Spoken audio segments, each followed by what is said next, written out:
İnsanın vücuduna akıl ve ruh gayb aleminden akar su gibi gelmekte.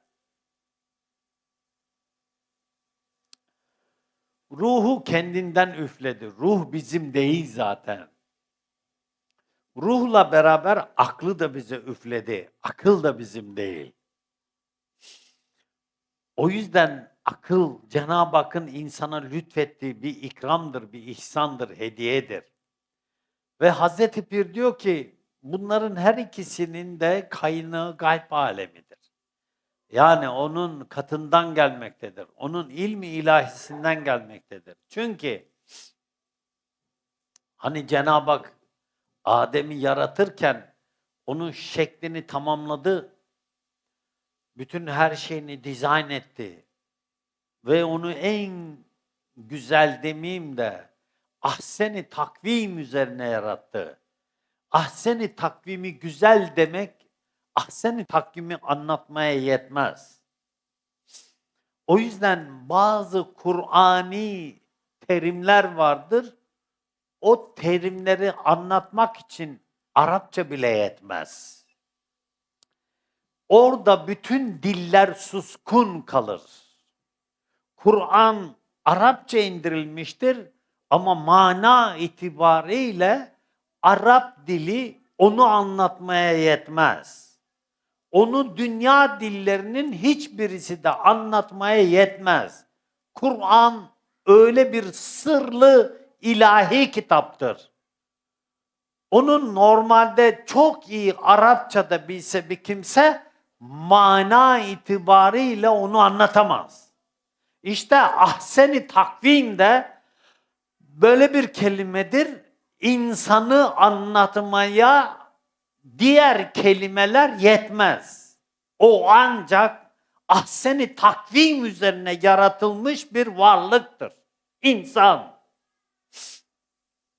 Ne yazık ki güdük dillerle bunu anlatmak, anlamak da mümkün değildir zaten. Buna bakarsan hiçbir dile hakaret değildir. Ahsen-i takvim ilahi bir kelamdır. O ilahi kelamın ancak o kimse manasını anlayabilir.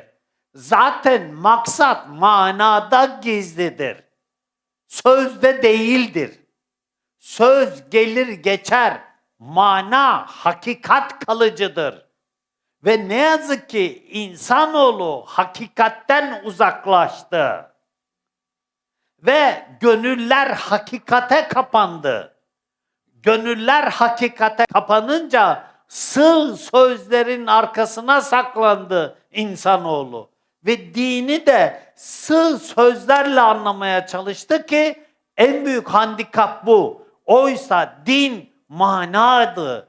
Kur'an bir manadı. Hazreti Muhammed Mustafa bir manaydı.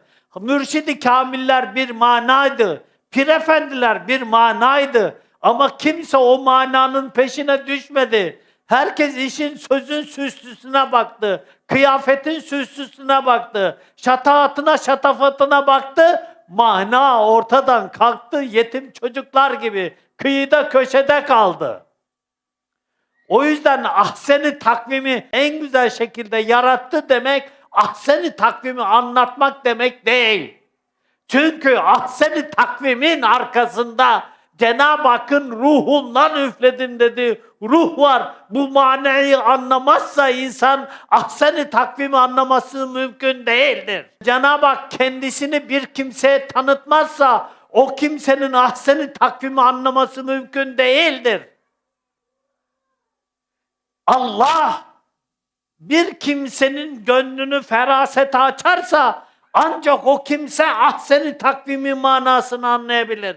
Ancak o kimse o zaman Kur'an'ın manasına ulaşabilir. O da kendi zaviyesinden, kendi kalp dünyasından, kendi kalbine gelen tecelliyat kadar. Ama o orada bitmez, bitmek, tükenmek bilmeyen bir ilmin kapısında durmaktır mana. Ve Cenab-ı Hak o insanı, Adem'i yarattı ve ona kendi ruhundan üfledi. Bunu düşünmez insan. Bunu düşünmez. kendi kendine bunu tefekkür etmiş olsa akıl üstü, kalp üstü bir şey. Onu neye benzetirsiniz? Hiçbir şeye benzetemezsiniz. Bir tek insan onun kendi ruhundan üflenmiş halidir. Yani insan aslında manadan ibarettir. İnsan manadan ibarettir çünkü onun üflediği ruhu taşımaktadır. Onun üflediği ruhu taşımaktadır.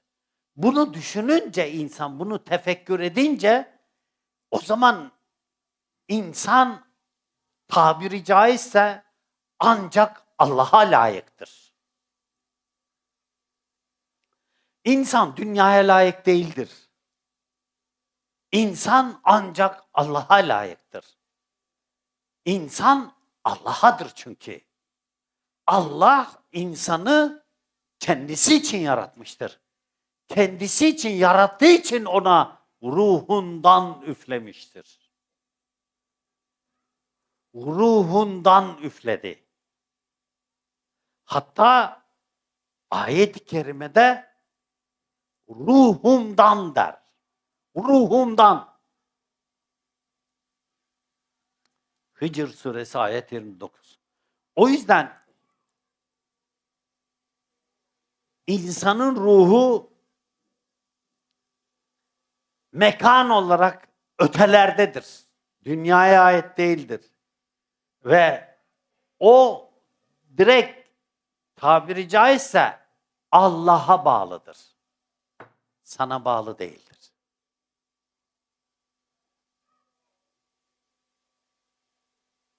Eğer o kimse gönlünü ruhunun sahibine bağladıysa, aşkını, muhabbetini, tabiyetini, komple her şeyini ona bağladıysa, o gayb aleminden gelecek olan bütün her şeye mazhar olur. Ve